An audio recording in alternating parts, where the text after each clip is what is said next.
Hi folks, and welcome back. If you've been following my previous videos, you know that I've been working hard on building a setting for my next RPG campaign that's inspired by the ancient world, by classical Rome, the Greek islands, and even their interactions with their neighbors like Persia and Egypt. These are all things that I'm folding into this setting. Now, I've known that I'm going to be working in this setting for probably 6 months, a little longer maybe. And there's one thing that I have butted up against over and over, and that has constantly been a problem. And that is, if you're going to build fantasy Rome, you need to fill it with fantasy Romans. And there just aren't that many models out there for that. In fact, even including physical models and 3D printer files, there just aren't that many available. Now, if you want historically accurate models, there are a few of those. There are a lot of lines of Roman soldiers that you can go to for that sort of thing. But one, I don't need soldiers. And two, I'm actually trying to avoid that kind of historical realism. I want a fantasy vibe. Sure, this is inspired by real places during a real time period, and I'm going to be cribbing a little from history to take on, story events that I can sort of nudge into my own campaign with a few details mixed up. But I really want that fantasy vibe, those tropes, the things that we all love about D&D, and to give it that sense of adventure and heroism and sort of unrealism that you can't do if you're doing historical accuracy. Now, don't get me wrong, with the 3D printer and scouring the internet for models, there are a few options available. If you want gladiators, or if you want gladiators, if you'd like some gladiators, or, Roman soldiers, or gladiators, then you can have models. But anything other than that, especially bringing in those D&D tropes and fantasy ideas, it gets really tricky to find appropriate models.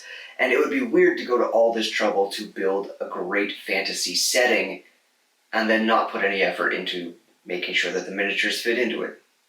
But thankfully, I think I found a solution.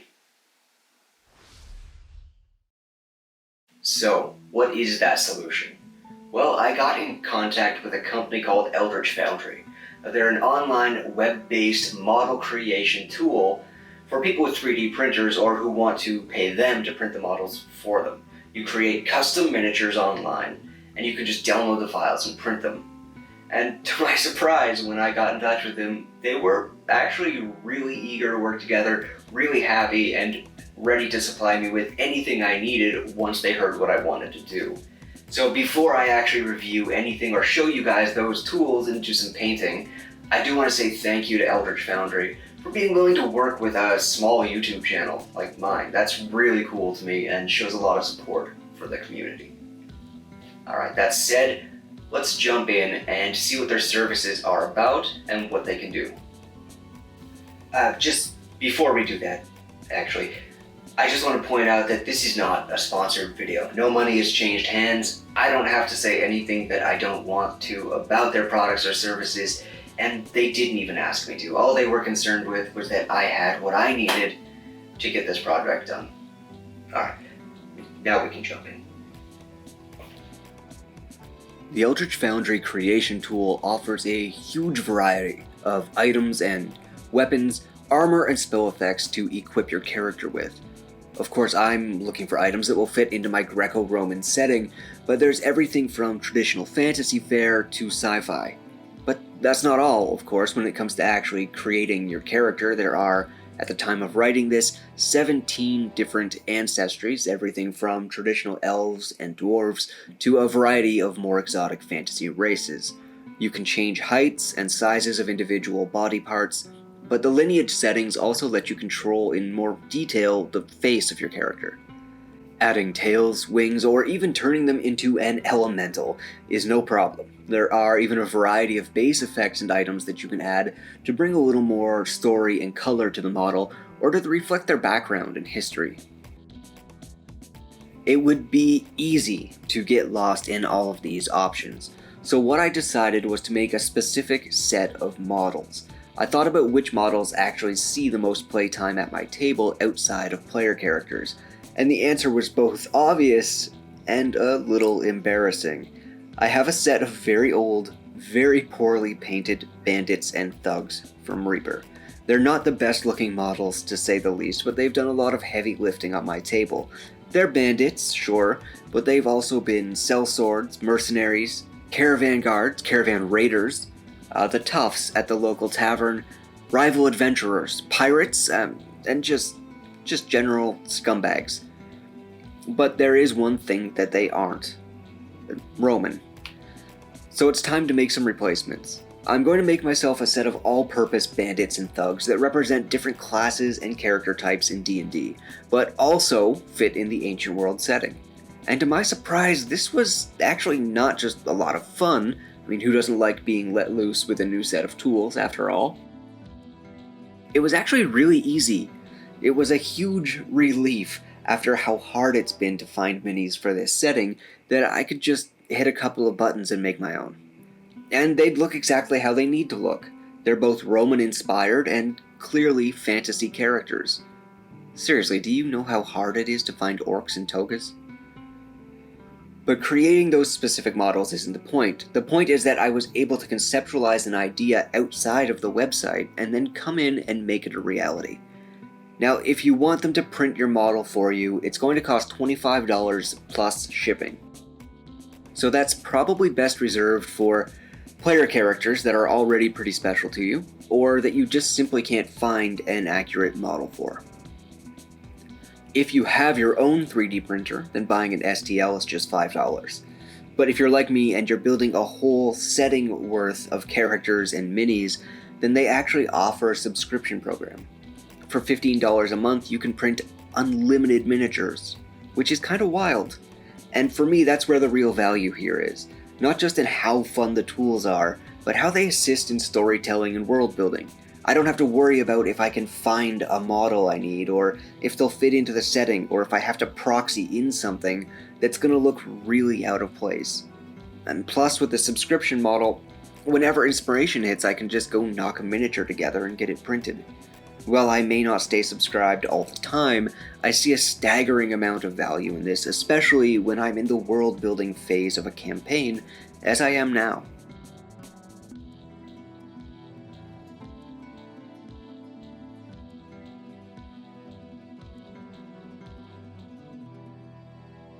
Okay, so the models are printed and cured and ready to go. But before we deal with that, there is one other thing, and that's this.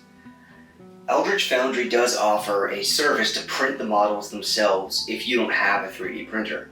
That's what this is. I thought that it would be remiss of me to review only one part of their service, especially when many of you probably don't have access to 3D printers, but might be interested in doing something like this for your player characters. So I picked up a model from their shop and had them printed for me. That way I can review it next to my own models and see how good their print quality is in comparison to mine. So we're going to do that next, and then I'm going to pick out a couple of these to paint. So the first thing I noticed is that there are actually two of the model in the package. I wasn't sure if this was because of a misprint or they weren't happy with the quality of one of them. To be honest, they both look good to me.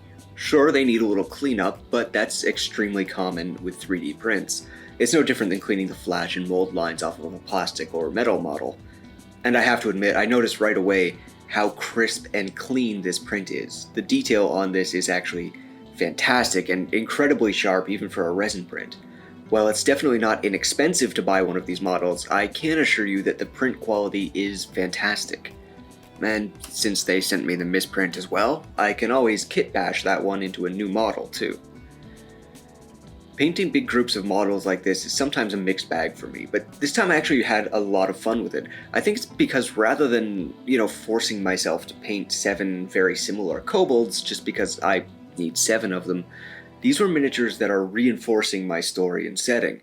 They're miniatures that I have creative ownership over. Every aesthetic choice, from their clothes and hair to the colors I'm choosing, is there to help actively reinforce the stories my players and I are going to tell together.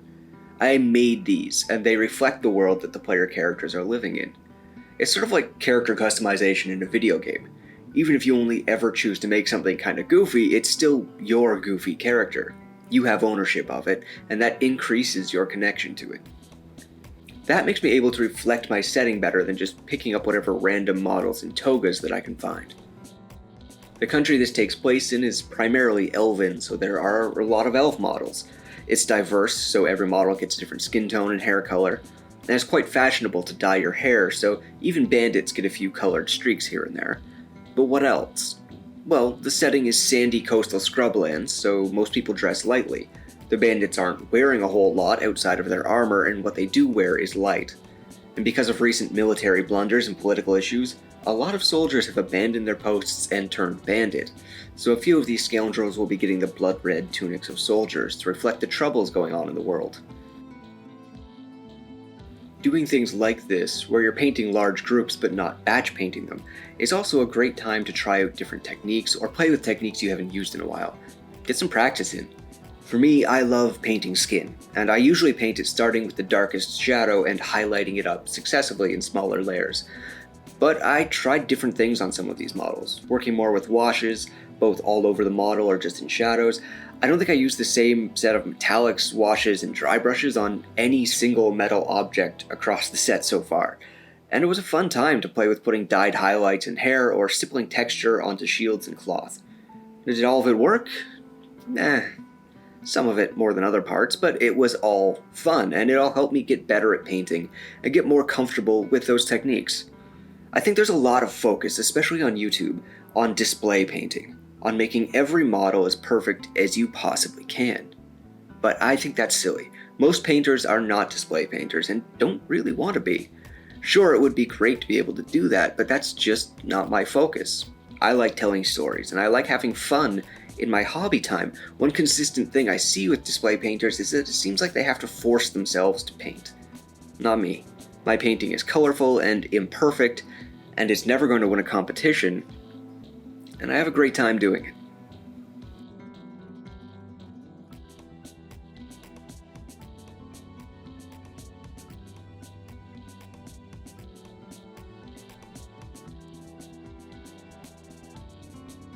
Alright, that about wraps it up for the painting. I actually only intended to paint one model today, but I just kind of got wrapped up in it, and I spent a couple of days just trying different techniques, playing around with them, and having fun with the models. So let's have a look at the little crew of mercenaries, thugs, and bandits that I got painted up. I'm actually really happy with how these models turned out, and with what they add to the story and setting that I've been creating. I think that it makes a huge difference. You know, people ask all the time about telling richer, deeper stories, how to get people more involved, and just how to get better engagement from their players. And I think that what people overlook is that stories don't have to be necessarily unique. A lot of the biggest stories in pop culture, at least, you know, Star Wars and Lord of the Rings and pretty much everything Marvel does, are the same story over and over again. The key to telling a good story is not necessarily unique twists and shocking elements that you don't see coming. It's getting the audience engaged and emotionally invested despite the fact that they see it coming. And interesting miniatures that reinforce the setting and the story you're telling are one of the ways to do that for a DM. And these miniatures that I got from Eldritch Foundry are actually a step forward for me in bringing the players into this kind of weird and obscure fantasy setting that I'm making, because they provide something that is pretty hard to find otherwise, which is costumes and props and looks that reinforce the story I'm telling. Alright, that said, the price of getting them to print one of your miniatures for you is something you're going to want to probably reserve only for a very special player character. Their print quality, though, is fantastic, and the tools are really fun and cool to use, so I do think that it has a place in that, but I think the real value in their service is for players who are DMing their own setting and coming up with unique ideas and who want that tool available to them. I'm definitely going to subscribe myself, at least while I'm working on my world creation process, so that if I get an idea for something I need, or I notice a miniature I'm lacking, or something that will help build the setting, I can just go right over to my computer, make it for myself and print it. And it's done. No problem, I've got that now. And of course, as another benefit to it, you retain access to all of your files naturally. So if I want to print, say, more bases for miniatures later, that I'm taking from different miniature lines or wherever, but I want them to match, I can just print more bases. It's a great bonus to a service that is already a pretty good value at $15 a month. Okay guys, if you liked the video, please hit like. If you'd like to see more, hit subscribe. We do miniature painting, terrain crafting, all kinds of stuff as the mood strikes or as the ideas come. That said, the best thing you can do to help out any small YouTube channel to help it grow is to tell your friends if they're interested in this type of content and to share it with other people. But I appreciate it no matter what you do, and I appreciate you watching. And if you would like to support the channel more, there are links down below to buymeacoffee.com and to an Amazon wishlist. Alright, thanks guys, and I'll see you on the next one.